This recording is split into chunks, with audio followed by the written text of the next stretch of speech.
বাংলাদেশ সহ 14টা দেশের জন্য সৌদিতে ভিসা বন্ধ রয়েছে, তারা ঢুকতে পারবে না। তার একটাই কারণ, সেটা হচ্ছে যে বাংলাদেশের যে চিন্তাটা মানে আমি বাদই দিলাম, তার একটাই কারণ সৌদিতে কেন ভিসা বন্ধ করেছে।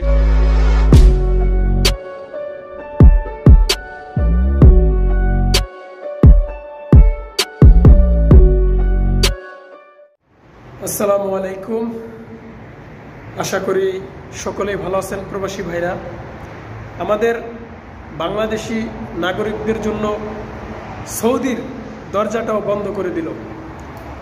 কপাল পুরলো আমাদের প্রবাসী ভাইদের, সৌদি থেকেও আমাদের নিষেধাজ্ঞা।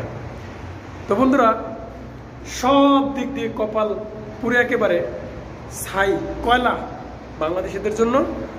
পুরো মিডল ইস্টে এখন বর্তমানে একটা নরকের মতো একটা পরিস্থিতি হয়ে গেছে। আজকে কথা বলবো সৌদিতে বাংলাদেশ সহ প্রায় 14টি দেশের বর্তমানে ভিসা বন্ধ। তো আজকে কথা বলবো সৌদিতে কেন ভিসা বন্ধ করেছে বাংলাদেশিদের জন্য। তো এই বিষয়টা আমি আজকে তুলে ধরবো এবং বাংলাদেশিদের জন্য কেন এমন হয় বারবার। তো ভিডিওটি ধৈর্য সহকারে দেখার চেষ্টা করবেন এবং আমার কে ডেঞ্জার ইউটিউব চ্যানেলটি সবাই একটু কষ্ট করে সাবস্ক্রাইব করে আমার সাথে থাকবেন। তো ভিডিওতে যাই, সেটা হচ্ছে যে ফার্স্টে যে কথাটা, সৌদিতে বাংলাদেশিদের জন্য যে ভিসা বন্ধ করবে বা বন্ধ রাখবে, সেটা কিন্তু কেউ কিন্তু কল্পনাও করে নাই, বা আমি নিজেও ব্যক্তিগতভাবে কল্পনা করি নাই। কারণ সৌদিতে 2030 সালের 34 সালের বা 30 সালের একটা ফুটবল ম্যাচ রয়েছে, ওয়ার্ল্ড কাপ, যেমনটা আপনার কাতারে হয়েছিল। তো সেই ওয়ার্ল্ড কাপ ম্যাচ হওয়ার কারণে সৌদিতে এই সময় বাংলাদেশিদের জন্য ভিসা বন্ধ করে দেবে বা শ্রমিক নেওয়া বন্ধ করে দেবে, সেটা আমি নিজে ব্যক্তিগতভাবে কল্পনা করি নাই।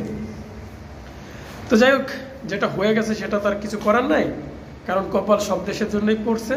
এখন বর্তমানে বন্ধ সব দেশের, দুবাই, ওমান, বাহারান, মরিচাস, তারপর এই যে কাতারও মনে হয় কয়েকদিন পর বন্ধ করে দেবে, সেটা বলা যায় না কতদিন থাকবে বাংলাদেশিদের জন্য। তো কেন বন্ধ করছে আমি তার আগে নামগুলা বলি। 14টা বাংলাদেশ সহ 14টা দেশের জন্য সৌদিতে ভিসা বন্ধ রয়েছে।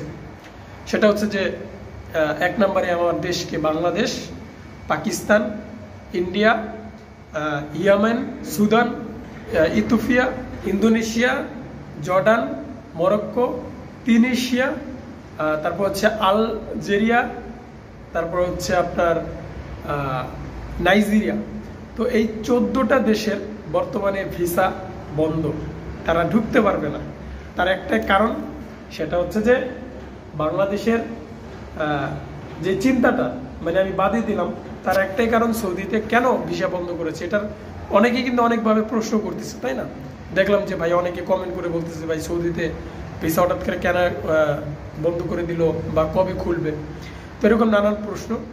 তো আমি কেন বন্ধ করেছি সেটার একমাত্র কারণ, সৌদিতে সামনে আপনারা জানেন যে রোজার ঈদ। তো রোজার ঈদের আগে কিন্তু অনেকে হজে যায়, তো হজের চাপটা কিন্তু প্রচণ্ড পরিমাণ বেড়ে যায়, ঠিক আছে? তো এই ক্ষেত্রে বর্তমানে এই জন্যই বিশেষ করে সৌদিতে ভিসা বন্ধ রেখেছে। তো এটা অনেকেই অন্যভাবে কারণ খুঁজতেছে, যে হয়তো বাংলাদেশের পরিস্থিতির কারণে বা রাজনীতির সমস্যার কারণে ভিসা বন্ধ না। তারা যেটা জানিয়েছে আমি সেটাই জানালাম, যে বাংলাদেশিদের জন্য আরও অনেক সাথে 14টা দেশের মানে যেই যে দেশে থেকে সৌদিতে লোক যায় কাজ করার জন্য, সেই সব দেশে ভিসা বন্ধ রেখেছে। তো এখন যদি অন্য কোনো দেশের না বন্ধ করতো তাহলে বুঝতাম যে হয়তো বাংলাদেশের মানুষ ভালো না, ওইখানে যে অনেক অপকর্ম করে, ঠিক আছে? তো এরকম নানান কিছু বুঝতাম। কিন্তু 14টা দেশের জন্য সৌদিতে ভিসা বন্ধ রেখেছে শুধুমাত্র সামনের হজের সমস্যার কারণে, যেহেতু হজের একটা বাড়তি চাপ প্রেশার পড়বে এই জন্য। তো বন্ধুরা, যদি ভিডিওটি ভালো লেগে থাকে অবশ্যই কমেন্ট করে জানাবেন। তো বন্ধুরা, ভালো থাকবেন সবাই, খুদা হাফেজ।